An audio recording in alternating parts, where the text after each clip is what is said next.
Bonsoir à toutes et à tous.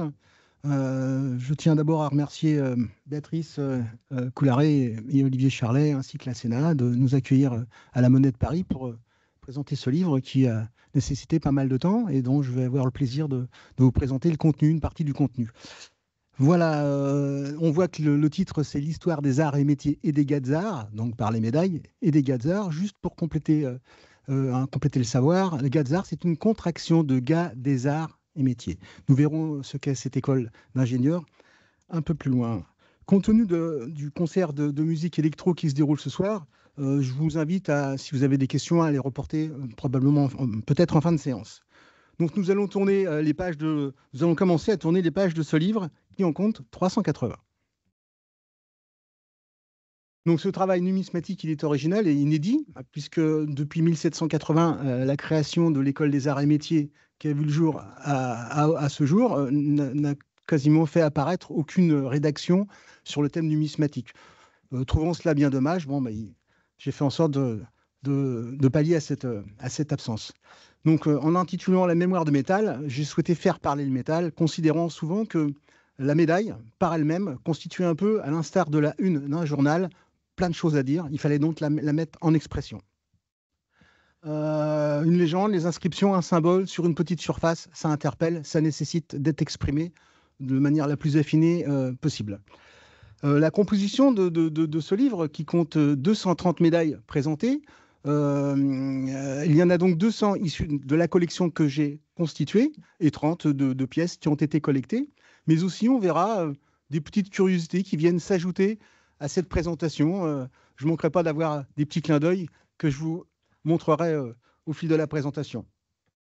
Ce patrimoine permet de voyager dans l'histoire des arts et métiers de 1780 à nos jours, puisqu'on voit que ça a été constitué par les Gadzarts talentueux, d'ingénieurs talentueux, d'œuvres assez exceptionnelles et innovantes, jusqu'à ce jour, du début à maintenant. Nous verrons cela. Chaque médaille, elle est assortie dans le livre d'un descriptif sur la gauche et d'une notice qui l'accompagne sur la droite. Souvent, on voit dans les livres qui ont été édités par chaque école des arts et métiers, souvent on voit des cartes postales anciennes apparaître. Il y a même un livre d'une certaine école qui ne met en avant que les cartes postales. C'est intéressant, mais rappelons-nous qu'elles sont sorties en début 1900 pour leur grande période de vie jusqu'en 1940. Donc 4 décennies pour relater 240 ans d'histoire, c'est un peu réducteur. Voilà encore une des raisons qui font que la numismatique doit être mise en avant. Pourquoi cet ouvrage? Le symbolisme, l'ésotérisme, les compagnonnages, les corporations et leurs outils, les meilleurs ouvriers de France, les sociétés fraternelles ont toujours animé mes recherches. Donc, parallèlement, l'étude des grands humanistes, des grands hommes qui ont contribué fortement à l'essor de la nation m'ont toujours interpellé. Donc, j'ai souhaité, en découvrant, une fois, lors de mes recherches, une médaille. Fraternité, c'est là notre devise. Qu'est-ce que ça pouvait bien vouloir dire et qu'est-ce qui en ressortait, à qui ça appartenait? J'ai voulu vraiment investiguer sur cet adage et vous verrez que ça n'a pas manqué d'intérêt. Ce sont mes relations d'amitié avec les Gadzarts, randonneurs, je dois le dire, et les valeurs partagées qui m'ont encouragé à aller plus loin dans mes recherches. En étudiant la personnalité du duc, donc le duc, je vais vous en parler un petit peu, c'est le fondateur de l'école, donc le duc de La Rochefoucauld. C'est un militaire, un homme politique, un scientifique, un philanthrope des XVIIIe et XIXe siècles. Il est colonel d'un régiment de cavalerie. Il est aussi grand maître de la garde-robe du roi. Le duc de Liancourt ne fait pas à Versailles que de courtes apparitions. Il vient mettre en pratique sur ces terres de Liancourt les améliorations industrielles et agricoles, le développement agricole qui n'avait pas vu le jour encore. Et pour cela, il ira en Angleterre, il voyagera beaucoup, il ramènera les meilleures pratiques qui se faisaient ailleurs. Voilà, je vous invite à... Alors, le sommaire, le voici. Mais d'abord, parlons des arts et métiers. Les arts et métiers, vous allez à Paris, vous avez les arts et métiers, vous avez le CNAM, le Conservatoire national des arts et métiers, où il y a la station de métro, bien connue. Mais là, ne pas confondre. Il s'agit avant tout d'un conservatoire qui était créé donc, à l'initiative de l'abbé Grégoire pour conserver toutes les inventions qui avaient vu le jour en son temps. Vous avez en parallèle aussi l'ICAM, l'Institut catholique des arts et métiers, donc plutôt à Lille. L'ECAM aussi, l'Institut catholique des arts et métiers. Alors oui, il y en a quand même quelques-uns. À Paris, on en a deux. On a le CNAM à Paris et on a du côté de Boulevard de l'Hôpital, qui occupe tout un pâté de maison, l'École nationale des arts et métiers. Là, c'est celle qui fait l'objet des recherches que je vous présente ce jour. Vous avez aussi à Lille l'ICAM. Donc, vous voyez, souvent, il y a des grandes villes comme ça qui font apparaître des arts et métiers, mais de nature différente et qui ne correspondent pas tout à fait à l'objet de nos recherches de ce soir. Je vous ai parlé du duc de La Rochefoucauld. Alors, pour commencer, l'idéal, c'était de présenter un jeton qui présentait à la fois le duc et son père aussi, donc la famille La Rochefoucauld, aux armes de la maison de La Rochefoucauld. Alors, il se dit qu'un des membres de la famille, se prénommant François, aurait eu François Ier sur ses genoux, et que de ce fait, tous les premiers de la lignée de La Rochefoucauld se prénommeraient François. Voilà, donc là, on voit Mélusine apparaître sur le dessus, et une date de 1753, qui n'a pas encore révélé l'objet de la frappe. Ensuite, je vais vous présenter les ducs, et le duc donc, et les personnages et les thèmes qui sont liés à ses actions. C'est un homme qui avait beaucoup d'idées, qui les mettait en pratique. Donc, entre autres, il a réussi la vaccine, il a créé la Caisse de Paris, il a été inspecteur général du CNAM. Donc, le CNAM était différent, le Conservatoire national des arts et métiers était différent, mais il en a été nommé par Napoléon en son temps, il en a été l'inspecteur général. Il a créé la Société de la morale chrétienne, le comité des prisons, et on nous le verrons aussi apparaître à l'abandon des privilèges. Concernant la vaccine, donc Édouard Jenner, qui est ici, alors on voit le livre, vous verrez, présente sur la gauche donc la médaille à vert revers et son descriptif, et sur la droite, vous avez la notice. Et là, j'ai fait, si vous préférez, une compilation pour ce soir, pour qu'une présentation soit plus homogène. Ça va comme ça? Il y avait plus de son. Là, c'est bon? C'est rétabli? C'est magnifique. Merci, Béatrice. Donc là, vous voyez une réplique avec la vaccination au château de Liancourt, puisque c'était la base. Je pense qu'il faut qu'on avance parce que le temps va aller vite et j'ai un certain nombre de choses à vous dire. Alors, attends, ça c'est là. Voilà. Ici, vous avez Benjamin Delessert qui a créé la Caisse de Paris, la Caisse d'épargne de Paris, pardon. En bas, on voit même Napoléon qui lui remettra sa propre médaille pour le récompenser en l'honneur des premiers pains de sucre de betterave qui avaient eu le jour. Ici, vous voyez toujours Benjamin Delessert qui a pris un peu d'âge. Et là, un des premiers clins d'œil, c'est de voir une médaille. Bon, on est toujours dans la Caisse d'épargne. La Caisse d'épargne et sa création, mais elle est attribuée à Monsieur Latune. Donc, c'est ce genre de clin d'œil que j'aime bien faire lors de cette édition. Voilà. Alors, pourquoi la Caisse d'épargne? Parce qu'effectivement, entre la beuverie et les jeux, ils appelaient ça faire le lundi. C'est sûr que les gens ne pensaient pas forcément à mettre de l'épargne de côté. Et l'objectif, c'était effectivement de les faire épargner pour protéger leur famille du mieux possible. Donc, des valeurs très, très chouettes. Ici, vous voyez la fameuse médaille donc, qui présente le Conservatoire national des arts et métiers, dont le duc, le bon duc, comme l'appellent les Gazards, était l'inspecteur général. Donc là, cette médaille n'appartient pas à l'histoire des arts et métiers, mais par contre, reflète bien qu'il en était inspecteur général. Ici, la Société de la morale chrétienne. Alors, c'est assez surprenant parce qu'on sait que le duc n'avait pas d'engagement particulier avec l'Église, mais là, il s'agissait de proposer de mettre en œuvre un évangile actif et utile. Donc, c'est tout à fait à son image. En bas, on voit John Howard qui gérait donc le comité des prisons. Et à droite, vous avez la politique anti-esclavagiste. Vous voyez les valeurs, toutes ces valeurs qu'il véhiculait et qu'il souhaitait vraiment mettre en application. L'abandon des privilèges, bon, sans revenir sur l'histoire, mais cette phrase qui a fait couler beaucoup d'encre. Un matin, le duc de La Rochefoucauld réveille le roi Louis XVI et le roi l'interroge. Vous fait mais qu'est-ce donc? Est-ce une révolte? Non, sire, répond-il, c'est une révolution, tout le monde le sait.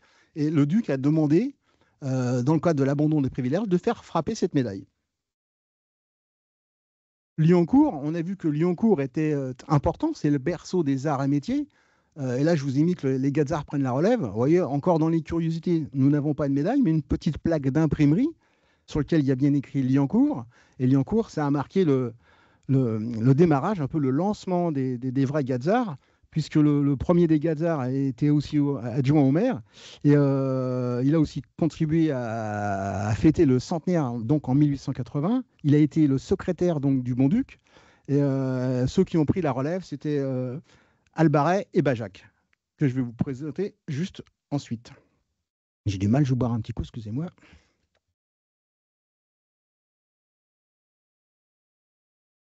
Ici, c'est une médaille donc d'Albaret. Albaret apparaît. Donc, c'est le premier, on peut dire, ingénieur qui a lancé un peu l'agriculture à Liancourt, le fameux berceau. Vous verrez une petite plaque en bas à gauche qui complète un peu les recherches que j'ai pu faire. Et si on peut trouver effectivement une petite carte postale ancienne qui vienne en tant qu'iconographie alimenter un peu et visuellement le descriptif, c'est bien aussi. Je ne vous lis pas tout ça, c'est à découvrir. Alors là, Bajac, en termes de curiosité, je n'ai pas trouvé de médaille. L'intérêt de ce livre, c'est que vous avez des numéros, c'est un catalogue. Et si d'aventure des numismates qui prendraient à la suite la relève trouvaient une médaille de Bajac, bah, le numéro est tout trouvé. On pourrait mettre 29, un majuscule par exemple. C'est le chantier est lancé. Cette plaque que vous voyez ici, eh ben, ça va vous faire sourire. J'ai acheté une machine agricole et j'ai demandé à distance de pouvoir me la démonter le plus proprement possible en attendant de trouver la médaille. Je n'ai pas trouvé la médaille, mais Bajac est bien présent dans le livre et les Gazards devraient en être contents. Donc, entre nous, c'est quand même les charrues agricoles, et c'est l'inventeur du premier tracteur français. Les fameuses machines, comment appelait-on ça? Les Brabants. Les Brabants, c'est le créateur. Tout a vu le jour là-bas à Liancourt. Ici, j'affectionne particulièrement les coopératives et les boulangeries coopératives, puisque dans une vie parallèle, je rédige quelques articles chez les Compagnons du Devoir, et notamment les boulangeries coopératives sont assez présentes. Et j'étais heureux de trouver celle de Liancourt, parce qu'en fin de compte, on en parle très peu. Elles étaient abritées par la Maison du Peuple, qui a vu le jour en Belgique. Et là, c'était chouette parce que tous les sociétaires pouvaient venir chercher leur pain qui n'était pas frelaté, qui était de bonne qualité. Et en vérité, ils en avaient pour leur sous. Et ce sont tous les gens qui travaillaient dans les usines de Liancourt, donc probablement chez Barjac et Albaret. La Caisse d'épargne de Liancourt, qui fêtait son centenaire en 1936, puisqu'elle a vu le jour un peu plus tard. Et vous voyez sur la carte postale ancienne, en bas à droite, une toute petite boutique, là, au premier plan. C'était ça, la Caisse d'épargne. Alors, quand on voit une grosse médaille comme ça, qui a été émise donc, pour cette petite Caisse d'épargne, je trouve ça assez fabuleux. Donc, c'était déjà important à leurs yeux. Autant le mettre aujourd'hui en évidence. Alors, la Société des anciens élèves. Oui, je suis passé un peu vite. En vérité, il y avait le sommaire qui vous faisait apparaître les différents thèmes que je vous présentais ce soir. J'ai zappé. Voilà. Mais c'est pas grave, on va les voir quand même. Donc, la Société des anciens élèves, là, on va commencer à voir une petite différence entre notre Lucien Arbel et Denis Poulot. Celle-ci est attribuée à Denis Poulot, c'est sa médaille. Alors le premier, Arbel, lui, c'est simple, il est plutôt conservateur et il voulait faire des bons chefs d'atelier. Mais Denis Poulot, lui, il voulait impérativement faire évoluer les techniques et faire de vrais ingénieurs, sachant que le terme d'ingénieur n'existait pas à l'époque. Pour votre information, le brevet d'ingénieur a été délivré aux arts et métiers en 1907. Donc quand on vous parle d'ingénieur des arts et métiers avant cette date, c'est à relativiser. Ici, vous voyez donc une autre médaille qui a été donc attribuée à Grenier, rien à voir. Ce qui est intéressant, c'est que quand les arts et métiers font apparaître des rubriques grandes figures.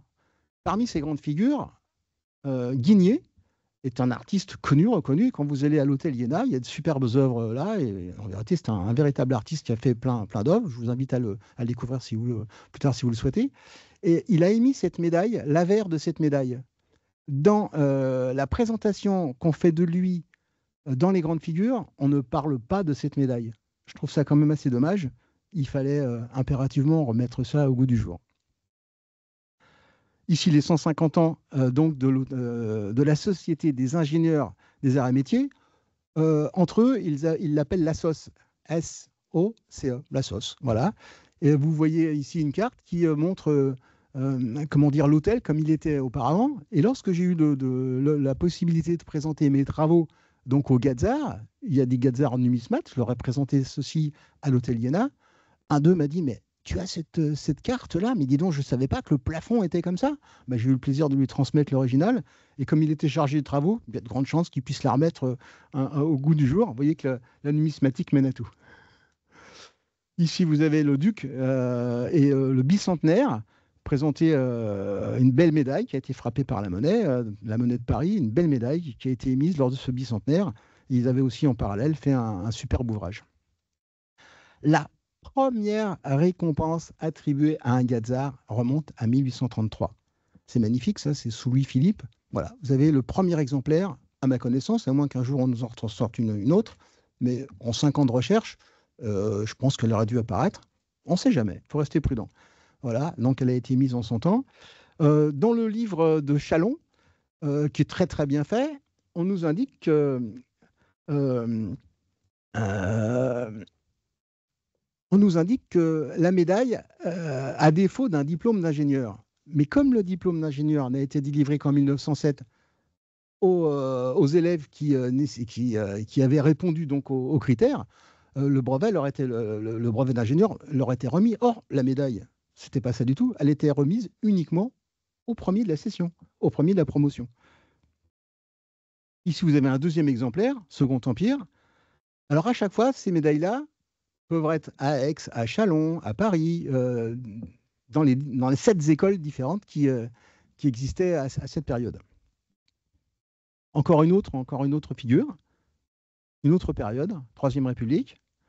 Ici, elle est intéressante, c'est Lille, et c'est donc l'école des arts et métiers de Lille, et on voit tout autour les blasons, autour du bon duc, là, tous les blasons des écoles qui, au début du XXe qui avaient vu le jour. Donc c'est intéressant. Dans le livre, j'ai pris soin de détailler chaque blason. C'est ça, ouais. Ça va très vite. Encore une autre figure, un autre type de médaille, carré cette fois, dont toutes ces médailles sont en argent. Elles ont été frappées par la monnaie de Paris. Celle-ci a été frappée à Châlons. Alors, ce qui est intéressant, c'est que le monsieur Guy Lemier, le Gazard, donc de Châlons 1914, parce que c'est l'abréviation, bah, à tous les coups, ce garçon, il apparaît sur la carte là, parce que c'est la promo 1914. Donc, je ne sais pas, j'aurais du mal à le situer, mais voilà, ça fait partie des petits clins d'œil intéressants que les Gazards pourront découvrir, et puis plein d'autres historiens s'ils le souhaitent. Chaque école avait une fonderie. Alors, celle-ci a été fondue en 1928 pour un événement bien particulier. Et si l'on cache la carte là, j'ai présenté cette médaille-là à l'historien de l'école d'Aix, notre ami Henri Frier, qui peut-être sera dans les parages, bah, il ne connaissait pas. Et c'est en poussant vraiment les investigations que j'ai trouvé cette carte postale qui expliquait pourquoi cette médaille avait été coulée. Donc très intéressant, ça apprendra même des gens d'Aix découvrent un peu leur propre histoire. La numismatique aussi l'a fait continuer à apprendre des choses à beaucoup de monde. Et si l'on considère que la numismatique effectivement complète vraiment l'histoire, là c'est tout à fait ça. Encore une autre médaille là, intéressante. Alors oui, ce sort de là, le blason sur la gauche, on le connaît, c'est Bordeaux. Tout ça, ça s'explique bien. La légende, elle est claire. Sauf que quand vous arrivez au moment de rédiger le descriptif et que vous voyez ce style de totem sur la droite, là, j'ai eu un blanc. Hein. Alors, c'est en allant un peu plus loin, toujours, là, et en découvrant dans l'ouvrage qu'on s'aperçoit que c'est une statue qui a été posée là, placée là, et dont le descriptif est complété comme il convient. Ici, vous avez une médaille qui pèse 1,2 kg. Donc, chaque école fondait souvent ses propres médailles. Là, on représente le duc. Et on voit bien que le nom est un peu renié, Grazia, quelque chose comme ça. Et puis, je voulais impérativement en savoir plus. Donc, j'ai eu la possibilité d'avoir l'annuaire récent. J'ai cherché et j'ai trouvé un Graziani. Vous voyez, dans la médaille, il n'y a pas le 8, ça a été renié. Je suis tombé sur cet homme-là, je l'ai contacté, il m'a répondu. Et donc, sur la notice donc, du livre, vous verrez la pièce maîtresse. Ils étaient 2 par promotion chargés de faire couler la médaille. Ça faisait partie des travaux de groupe, puisque l'unité de corps, l'esprit de corps est important dans leur formation. Donc, ils avaient à charge de faire couler cette médaille. Et on voit l'original avec le Graziani bien entier, et puis le deuxième, dont le nom plat avait été chargé des travaux. Ici, sur cette médaille, à aucun moment donné, on voit arts et métiers. Mais en fouillant bien, dans la petite plaquette, dans la boîte, on voit qu'elle a été réalisée par l'ENSAM, l'École nationale des arts et métiers. Donc, ils sont à l'origine de cette médaille et elle commémorait par 9000 ingénieurs du Nord-Pas-de-Calais. Elle commémorait ses travaux et elle a été attribuée à Jean Clausel, qui était le préfet de région. Ici, allez, je vais commencer tout simplement. Le graveur Raymond Corbin, nous verrons un peu plus loin, nous allons lui faire nous avons une petite pensée pour lui, même une grande pensée pour lui. Il a coulé cette médaille dont il y a eu 4 types de médailles. L'avers est le même et sur le revers, vous voyez apparaître les arts et métiers donc de Chalon-sur-Marne. Sur les autres, vous avez toujours Chalon, mais qui représente d'autres figures, comment dire, de monuments. Mais celle-ci nous concerne. Alors même si elle ne révèle pas un événement en particulier, il faut savoir que ce jour-là, il y avait une fête qui commémorait, et c'est vrai que les arts et métiers à Chalon, c'est quand même une entité, et peut-être que Raymond Corbin a voulu marquer une attention toute particulière. Ici, vous avez le numéro 2 sur 50 frappes, c'est une belle pièce. La suivante, elle est... Ah oui, d'accord. Ça vient corroborer.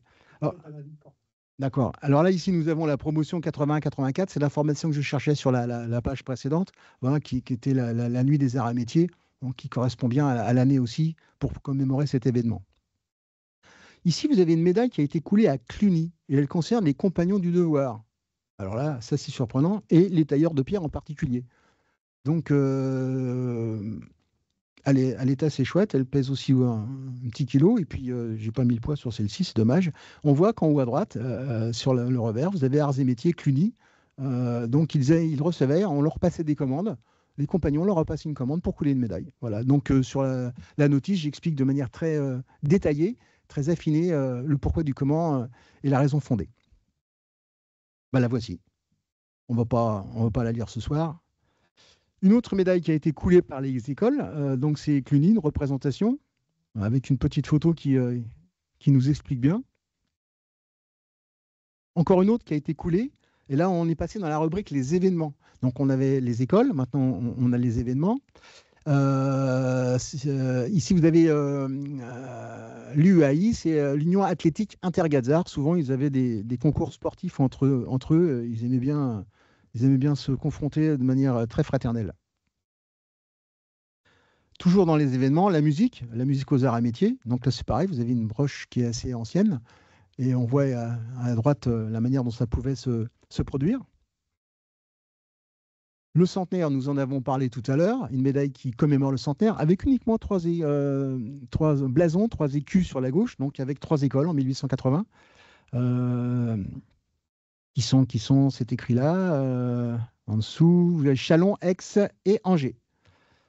Attribué à Alexandre Blou, qui était un des fondateurs. Pause. Le centenaire de l'école de Cluny, qui a été fondé par Victor Duruy en 1968. Ici, vous avez une superbe médaille, toujours dans les événements du bicentenaire à Chalon. Là, on voit la représentation de 6 gazards avec une évolution de l'uniforme au fil du temps, au fil des années. Nous verrons une carte postale tout à l'heure qui les voit dans l'ensemble. Mais c'est une superbe médaille. Alors là, après, il y a les traditions.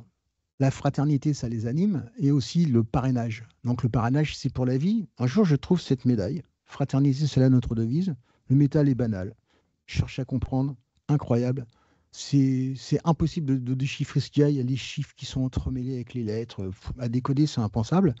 Et je trouve dans nos proches, nous avons un gazard qui est de l'école et qui me dit bah, c'est pas grave, ça, personne ne peut comprendre, c'est normal. Donc il me l'a décodé, il me l'a déchiffré. Ça m'a permis de mettre à jour un peu ces informations de manière très, très précise avec son témoignage. Donc c'est assez chouette. Il faut savoir que l'homme qui a passé la commande était un gazard. Celui qui a réalisé la commande était un gazard. Elle était directrice des établissements Coin de Roue.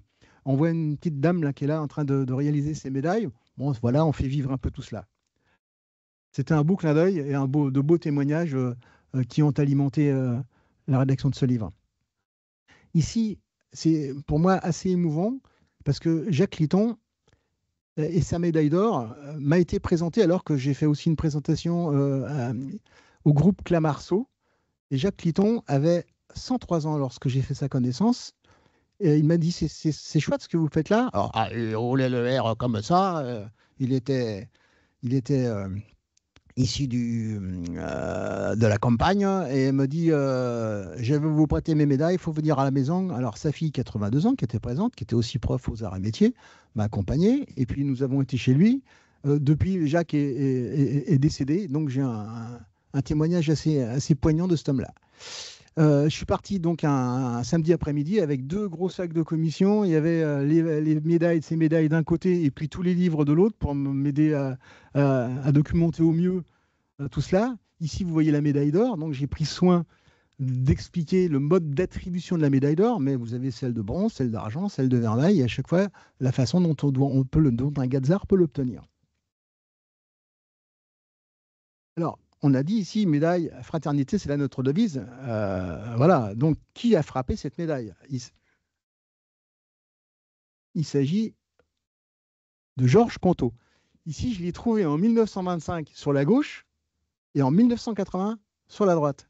Donc, avec sa biographie, j'ai trouvé intéressant de prendre le temps et de dire merci monsieur, vous avez fait une très belle médaille pour ces gens-là, sachant que Jacques Litton, pour information, a formé plus de 16 000 Gazards et sa rubrique à lui, sa particularité, c'était la mécanique vibratoire.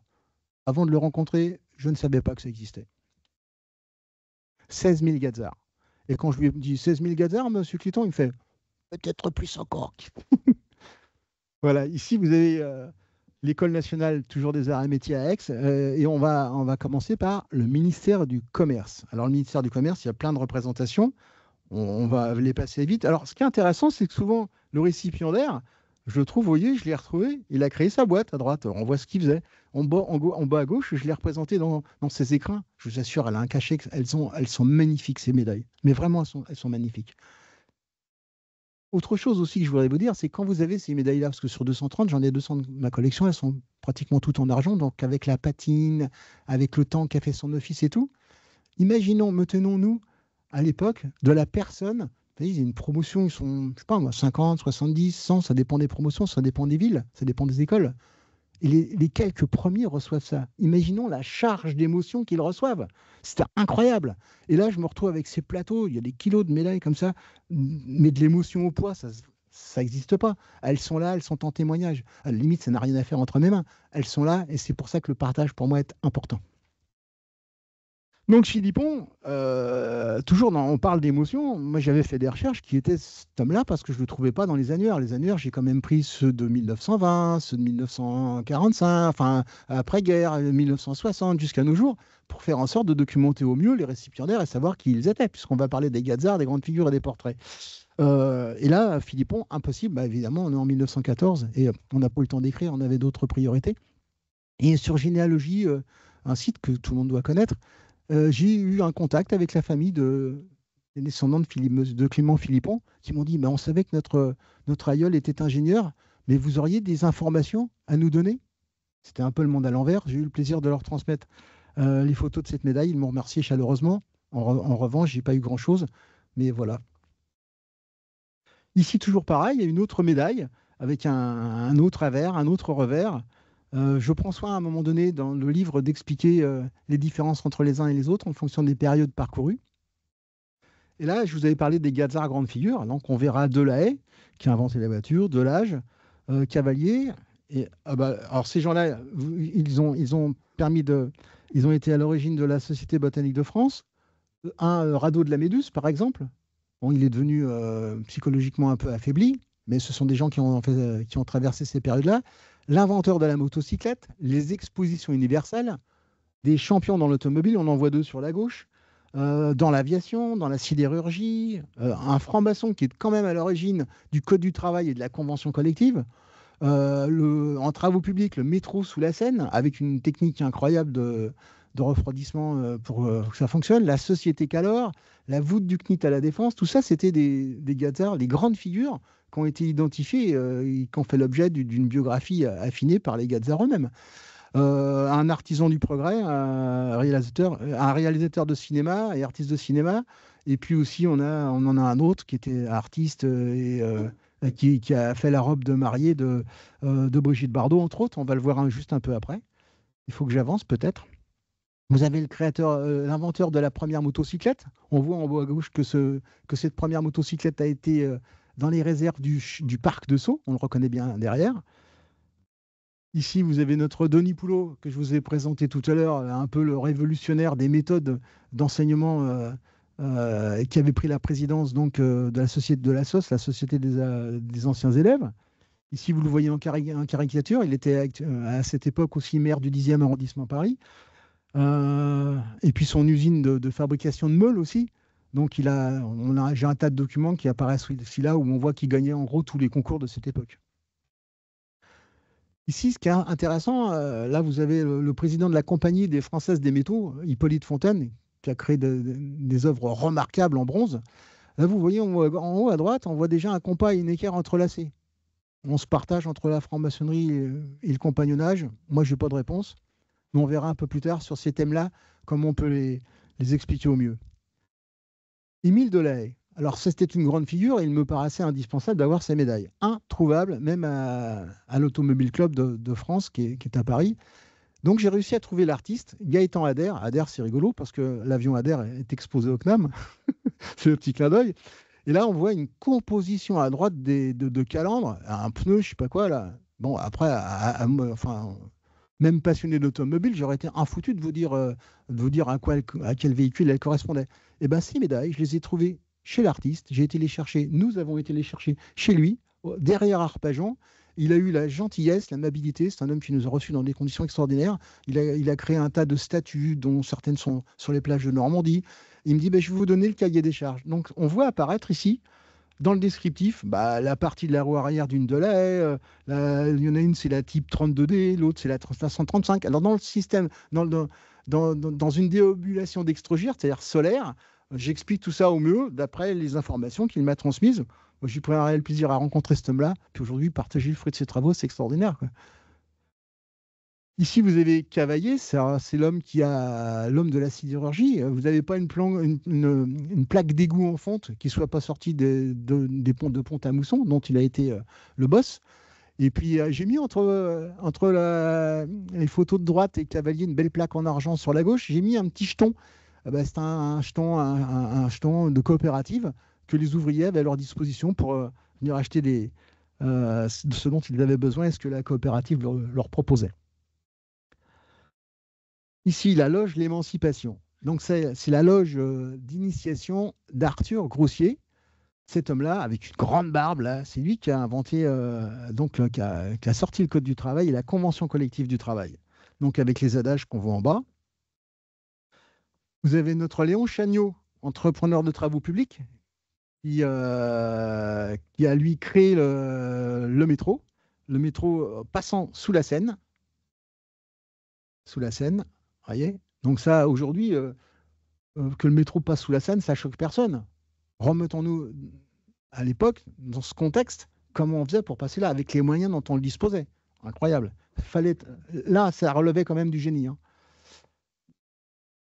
Ici, Eugène Ronceret, il est très intéressant parce que lors d'une randonnée, en passant à Sèvres, je vois école de fonderie. Nous voyons école de fonderie. Et puis on s'arrête, et puis c'est plus fort que moi. J'ai poussé les portes, j'ai demandé à rencontrer le directeur. Et puis il m'a été présenté, c'est monsieur Pierre-Yves Brasier. Et puis j'ai fait, écoutez, je fais des recherches, je fais des études sur les gazards, les arts et métiers. Souvent, il y a une corrélation qui s'établit avec les fonderies. Mais il me dit, bien sûr, monsieur, il me dit, c'est Eugène Ronceret qui a créé notre école. Alors il me dit, venez voir. Il nous a offert un café. Et puis il me dit, voilà, c'est sa statue qu'elle a. Et puis je lui dis, vous pourriez me trouver une médaille. Oh, je vous tiens au courant, si j'en ai une, vous passerez me voir. Et il dit, elle a été coulée à l'école. Alors, oui, je suis repassé, il m'a confié sa médaille. J'ai pris le buste en photo. Et là, la petite anecdote, c'est que les Gazards, vous avez une fondation qui est basée à Lyoncourt, avec un historien, Michel Mignot pour le nommer, Et vous avez aussi un autre historien qui est à Aix, je vous en parlais tout à l'heure, Henri Frier, qui lui est chargé des odonymes. Odonymes, c'est les noms de rues, les noms de plaques, les noms de les places de village, tout ce que vous voulez. Mais aussi un buste, mais aussi le nom d'une bibliothèque, tout ce que vous voulez. Et ben là, alors Eugène Ronceret, dans le SF, l'École supérieure de fonderie à Sèvres, il ne l'avait pas. Donc on a alimenté la numismatique aussi, là, à alimenter sérieusement comment dire, les odonymes des Gazards.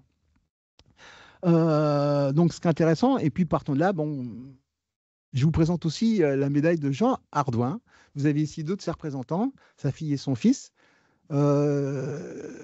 C'est aussi assez émouvant de voir qu'un homme a passé sa vie comme ça et a été comment dire, récompensé par cette organisation et par cet enseignement, et sachant que lui-même c'était un excellent professionnel. Juste à souligner. Léonce Trouillet. Alors, son prénom, Léo, lui, il a créé la société Calor. Alors, vous voyez dans le livre, il y a ici, vous verrez à droite, là, en bas, vous avez les publicités de l'époque, le premier fer à vapeur, mais vous avez aussi les chauffages électriques, tous les ustensiles qu'on pouvait avoir à l'époque et qui nous font sourire aujourd'hui, mais ils ont bien existé et rendaient bien service en leur temps. Le CNIT à la Défense, là aussi, c'est une drôle d'histoire. Là, j'avais trouvé que Nicolas Esquilan, on est compte, quelques centimètres d'épaisseur, il vous fait une voûte comme ça sur des surfaces mais impressionnantes, c'est sans précédent, c'est une révolution technologique incroyable. Et à chaque fois que je voyais la plaque, il se disait qu'il y avait une plaque au CNIT sur le parvis, et elle était toujours prise de manière, on la voyait pas bien, on savait pas ce qu'il y avait écrit dessus, t'es moche. Je dis non, je vais aller faire la photo moi-même, je vais me rendre sur place. Et là, on va au CNIT, il y a des travaux partout. Et on arrive avec mon petit appareil photo, mais pas de plaque, rien. On demande à tout le monde la sécurité, il n'y a pas de plaque, monsieur. Bah, attendez, c'est écrit partout. La Société des anciens élèves a offert une plaque quand même en commémoration de Nicolas Esquilan. Elle doit bien exister quelque part. Je n'ai pas lâché le morceau. Hein. Je suis resté 1 heure, j'ai tourné partout, j'ai demandé à tous les gardiens. Je ne devrais pas être ici, je devrais être à Fresnes ou un truc comme ça. Et en vérité, c'est un ancien qui me dit si, monsieur, elle est là, elle est en bas de l'escalator, elle est sous un tapis moquette. C'était au moment du Covid. Dessus, on avait mis un gros pylône avec une chaîne. Mais il me dit de toute façon, vous ne pourrez pas la prendre en photo. Bah, je dis c'est pas grave, appelez-nous la sécurité. Donc, on a mené d'âpres négociations. Et à ce terme, j'ai eu l'accord pour prendre la photo que vous voyez ici. Il y a toujours une petite histoire qui fait que ça vient alimenter. Là, c'est pareil, la 4 chevaux. Nous avons ici Fernand Picard, qui est à la fois le père de la 4 chevaux, c'est quand même une voiture populaire, mais en même temps, il avait créé sur la demande du PDG de l'époque, le nom va me revenir, il avait créé aussi l'Étoile Bleue, qui allait à plus de 300 km/h sur la piste du lac Salé aux USA. Donc, c'était un défi technologique impressionnant. Et cet homme-là, je voulais une médaille. Je ne trouvais pas de médaille sérieuse de la 4 chevaux. Et je suis tombé sur une médaille qui avait été frappée il y a de très nombreuses années. Et je suis tombé sur le monsieur Liblin, Gilbert, qui me fait « Oh non, j'ai raté la fabrication, j'en ferai pas. » J'ai travaillé un peu. Et puis, j'ai eu la plaque. Au bout de 3-4 mois, il me dit « Je vous en refais une. » Alors voilà, elle est ici. Je vous la présente ce soir. On a aussi le père de la caravelle. Alors, vous avez vu le père de la 4 chevaux, le père de la motocyclette, là on a le père de la caravelle, l'ingénieur d'essai en vol. On a quand même des pointures. Et ici, vous avez Léon Vèche, lui, la Calypso. Il a travaillé sur la Calypso et il l'appelait le 4e des 3 mousquetaires. Cet homme-là est toujours resté dans l'ombre, mais c'était un peu les géos trouvent tout. Mais on peut se dire, c'est lui qui a créé la caméra pour aller filmer, une caméra étanche bien évidemment, pour aller filmer à 18 mètres de profondeur. On est en train de se demander, mais dis donc, si notre Léon n'avait pas été là, mais notre commandant Cousteau, est-ce qu'il serait connu? Parce que sans caméra, sans filmer les fonds, qu'est-ce qui serait passé? Peut-être qu'on en aurait trouvé un autre, peut-être plus tard. En tout cas, c'était le 4e des 3 mousquetaires. J'ai souhaité le présenter aussi. La médaille n'est pas extraordinaire, mais par contre, l'histoire mérite d'être soulignée par la médaille. Vous avez l'artisan du progrès, en bas, donc un Gazard qui a été formé à Aix en 1938 quand même. Hein. Et on le voit avec notre général de Gaulle en bas, réaliser des exploits intéressants pour son pays et surtout porteur d'évolution, quoi. Voilà, porteur de progrès. Ah, là, il est moins connu, celui-ci, Henri Verneuil, le cinéaste. Vous vous rendez compte? Un ingénieur des arts et métiers qui finit cinéaste et producteur de films. C'est fou, hein? Pendant que j'y suis, je ne voulais pas amener là, mais aussi Alain Barrière, ça vous cause? Alain Barrière, le chanteur, Tu t'en vas. Bah, Tu t'en vas, au début, il a commencé à travailler par chez Dunlop pendant 2 ans. Je ne vous le présente pas, parce que sinon, je suis passionné, donc je vais vous garder des heures et des heures. Mais Alain Barrière, 2 ans chez Dunlop, il en avait un peu marre, il rentrait le soir, il a acheté une guitare, et puis bah, notre ingénieur, il s'est dit non, moi je veux faire de la musique, je veux faire de la chanson. Voilà, le petit clin d'œil, bah, lui, il a fait du cinéma, il a plutôt bien réussi. Alors cette médaille est en argent, je l'ai achetée à la Banque centrale d'Arménie, quand même. Ici, alors, ils ne sont pas tous des grandes figures, mais les Gadzards, on peut en parler aussi. Il y a des portraits de Gadzards qui m'a semblé intéressant de vous présenter. Allez, on va parler des petits clins d'œil. En bas, vous avez le bouton, un bouton à 4 trous. Ok, qu'est-ce que ça fait là, ça? Mais imaginez-vous que pendant en temps de guerre, un bouton à 2 trous, quand il fait froid dans les tranchées, ça s'ouvre, on prend un coup de froid, bah, notre soldat, il va pas bien loin, hein. Cet homme-là, Alexandre Massé, que je ne vous présenterai pas ce soir, mais je vous en parle, il invente ce bouton à 4 trous. Il va sauver des vies. Cet homme-là va devenir fortuné comme c'est pas croyable. Il n'aura jamais de descendance et ça sera un philanthrope incroyable. Il va offrir plein de trucs, il va payer plein de trucs à tout le monde. En vérité, c'est un humaniste au grand cœur, mais c'est un homme de génie avec le bouton. On a inventé le bouton à 4 trous, il a fait fortune avec ça, quand même, il faut le savoir. Oui, ça révèle aussi plein de choses, tout ça, hein. Alors, peut-être qu'un jour, Alexandre Massé, ben, on trouvera une médaille, elle a son numéro dans l'ouvrage, et puis ça permettra de compléter notre histoire. Alors, vous avez ici des entrepreneurs, des humanistes qui ont créé une fondation, l'imprimerie, du syndicalisme, l'organisation professionnelle, des barrages hydrauliques. On va voir ça dans le détail.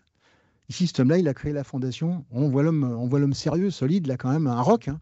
Bah, c'est lui qui a créé les prix d'honneur. Et en même temps, il voulait impérativement, à l'école de Chaland, délivrer une prime avec la médaille pour permettre à l'élève de pouvoir démarrer dans les meilleures conditions et de l'encourager du mieux possible. Donc c'est une médaille qui est magnifique là. Ah, ici Jules Mesureur, président de la Chambre syndicale des entrepreneurs de plomberie, gravé par notre Raymond Corbin. Et Raymond Corbin, Monsieur Corbin, donc il est né en 1907 à Rochefort, en Charente-Inférieure. Il est mort en 2002 à Boulogne-Billancourt. Il était graveur, sculpteur et illustrateur français, membre de l'Institut, président d'honneur et président de la Sénat. Il fut un membre très actif de la société. N'oublions pas son épouse Charlotte, qui fut directrice des cahiers numismatiques pendant plus de 25 ans. C'était juste une petite parenthèse pour leur rendre hommage ce soir en votre présence.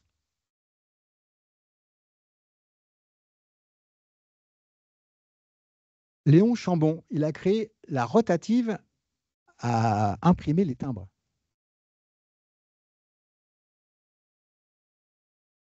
Ici, alors c'est intéressant parce qu'on voit la médaille avec le fameux barrage de j'ai un peu de mal avec Jatiluhur. Vous m'excuserez la prononciation, mais on voit très bien sur la photo de gauche à quoi il correspond et un peu la perspective que ça donne, des travaux incroyables. Et cette médaille est attribuée à Léon-Joseph Dubois, qui est effectivement celui qui a créé ce barrage. Alors, je vous parlais tout à l'heure de la robe de Brigitte Bardot. On a aussi un Jacques Estorel qui, lui, est né Charles-Henri Martin. Et comme il disait, si je m'étais appelé Martin, j'aurais intéressé personne. Il a fini, donc, j'ai pas trouvé de médaille. J'ai trouvé un bijou derrière lequel il y avait ce petit jeton là qui était coulé, petit médaillon. Et cet homme-là a créé la robe de Brigitte Bardot, bien sûr, mais il était chansonnier, il était styliste, il était auteur, compositeur. C'était un homme connu, un artiste connu en son temps. Pour information, il est de la même promo que Jacques Litton, 1935, à Cluny, la même école. Oui, c'est assez surprenant. Il y en a un que j'ai pu rencontrer, cet homme-là, Jacques Estorel, de surnom, j'ai pas pu. Il a créé le premier uniforme de Nicole Laroche, qui était la première femme ingénieure en 1964. École, je vous rappelle, créée en 1780, première femme reçue en 1964 à Lille. Imaginons cette dame rentrer parmi cette école, la seule femme. Comment on fait pour les toilettes? Comment on fait? Non, il lui avait trouvé une chambre en ville. Elle ne pouvait pas rester avec tout le monde. Mais vous vous rendez compte, cette nouveauté, cette révolution, c'est incroyable. Je voulais impérativement qu'il y ait une femme dans cet ouvrage. Pour moi, c'était capital. Et heureusement que Nicole est là, il fallait en parler. J'ai beaucoup d'estime pour cette dame parce qu'elle a vraiment marqué un grand tournant dans l'évolution des mœurs. au sein de métiers d'hommes, école d'ingénieur, c'était vraiment réservé aux hommes. Et là, ça a permis cet essor en avant, de pouvoir les accueillir dans cette typologie d'études qui n'était pas coutumière aux femmes. Voilà. Donc on voit ici la réalisation euh, du premier costume. Voilà. Bravo Nicole. Ici, les écoles préparatoires et anciennes colonies. Ça va, nous sommes dans les temps? C'est bien. Les anciennes colonies. Là, c'est pareil. Quand j'ai demandé à Liancourt, la fondation, aux historiens et aux archivistes, s'ils avaient des informations sur les écoles des colonies, ben, on m'a dit non. Alors, nous allons voir après. Celle-ci était en Corrèze. Abel Gaillard était lui-même un Gazard. Il en était le directeur. Alors, celle-ci, elle est extraordinaire, cette pièce. Pour moi, c'est une pièce fabuleuse. École d'arts et métiers, école nationale d'apprentissage de délices. Donc, c'est en Algérie. Moi, je l'ai daté de 1883. J'ai trouvé une médaille en bronze équivalente. Donc, c'est à peu près sa période. Elle est fabuleuse. Et les historiens de Liancourt ne connaissaient pas l'existence d'écoles coloniales en Algérie. Donc, bravo, merci la médaille. Tu nous as révélé encore des secrets d'histoire que même les spécialistes n'avaient pas dans leur tablette. Ici, on voit les photos. Alors, bien évidemment, on a la médaille, elle atteste, mais après, on pourrait se tromper. Les écoles d'arts et métiers, il aurait pu y en avoir d'autres, hein. Mais là, non, effectivement, j'ai trouvé dans l'illustration de l'époque, de 1898, tout ce qui explique le pourquoi, la création, par qui, comment, les anciens sites, le nouveau, tout ce que vous voulez, qui explique tout. Donc, qui étaient les organisateurs, qui étaient les décideurs, les commanditaires de cette école. Tout est expliqué. J'ai les cartes postales qui nous prouve un peu et qui atteste que les élèves étaient bien des Gazards. Ils avaient des chants de Gazards, ils chantaient les chants des Gazards. Ils ont leur langage, ils ont leur code, ils ont un peu leur argot, entre guillemets, leur chant, leur spécificité. Ces gens-là étaient à l'instar des Gazards en France. Donc ça, elle a bien existé. Là-dessus, il n'y a pas d'équivoque possible. Donc les historiens de Billancourt ont appris ça. Et puis comme c'était pas fini, bah, j'en ai trouvé une aussi sur les Gazards marocains. Alors là, c'est assez rigolo parce qu'on voit une médaille de 1939, 1940, 45 en dessous, je crois, sachant que l'école de Casablanca a été ouverte dans les années 80 de mémoire. Comment une médaille a pu sortir pendant la Seconde Guerre mondiale alors que l'école a été créée en 1980? Je ne comprenais pas bien. Là, j'appelle aussi la fondation. Evelyne me fait, bah non, jamais rien vu. Maroc ne connaît pas, surtout pas cette période-là. Ok, c'est pas grave. J'ai été plus loin et j'ai trouvé ça.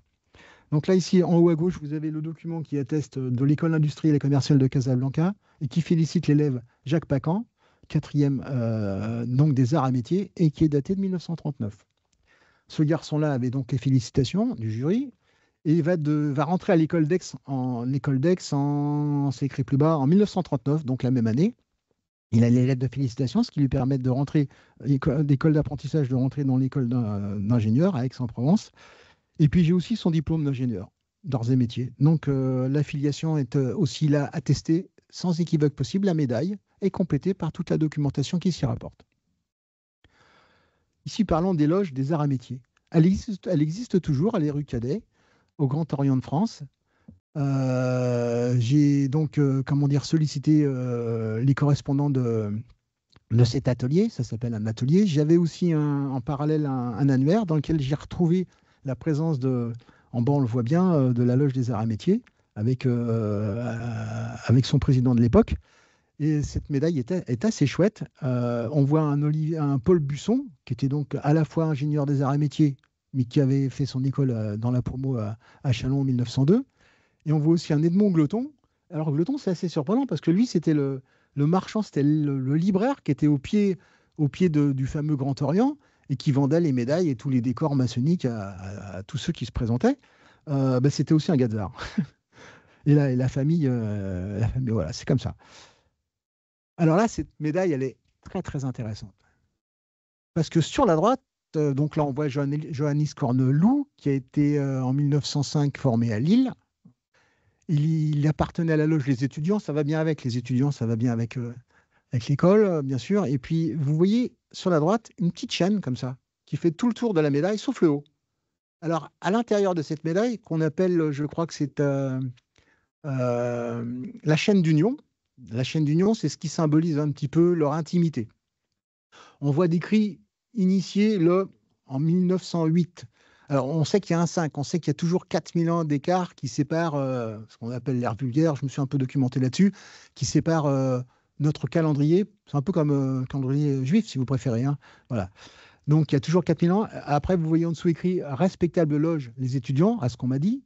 Orient de Paris, Grand Orient de France. Alors là, c'était grand commandeur d'honneur du grand chapitre des rites. Voilà. Et en bas, vous avez bon, les signes qu'on reconnaît. À gauche, alpha. À droite, oméga. Au milieu, un truc, on ne sait pas ce que c'est.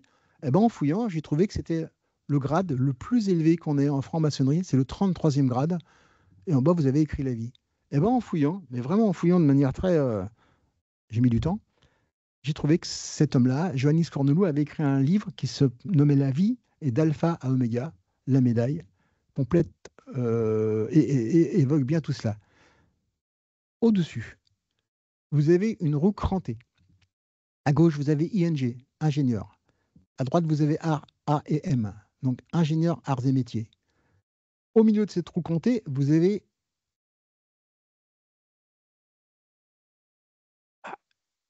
on appelle ça bugger. Ça va me revenir. La fleur qui symbolise ne m'oublie pas, c'est le myosotis. Ça m'est revenu. Donc le myosotis est représenté avec ses 5 pétales. Donc il nous dit l'intimité maçonnique, mais je n'oublie pas que je suis ingénieur des arts et métiers. Vous donnez ça, là il y a du boulot pour la décrypter celle-ci, hein. Donc je vous la fais partager ce soir. Alors je vous parlais, on a parlé de franc-maçonnerie, on va parler un petit peu de compagnonnage. Les décors et insignes de Gadzar. Donc ici vous avez un bouton, pas trouvé de médaille, mais il y en a après.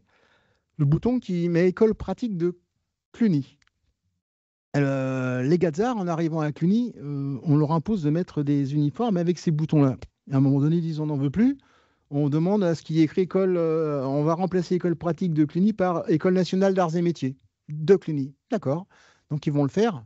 Mais quand on regarde bien, vous avez au-dessus une équerre, un compas et des outils. C'est tout à fait le blason qu'utilisent les compagnons du devoir.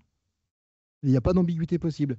Je vous avais promis une carte postale ancienne avec les différents portraits, l'évolution des uniformes. Le plus ancien sur la gauche qui date de 1806 jusqu'à 1906. Donc sur un siècle, on se promène là et on voit l'évolution des fameux uniformes avec le bouton qui pouvait être représenté sur l'un d'eux. Voilà pour la petite. Donc ça, c'est ce que j'ai intitulé la source du compagnonnage matérialisé.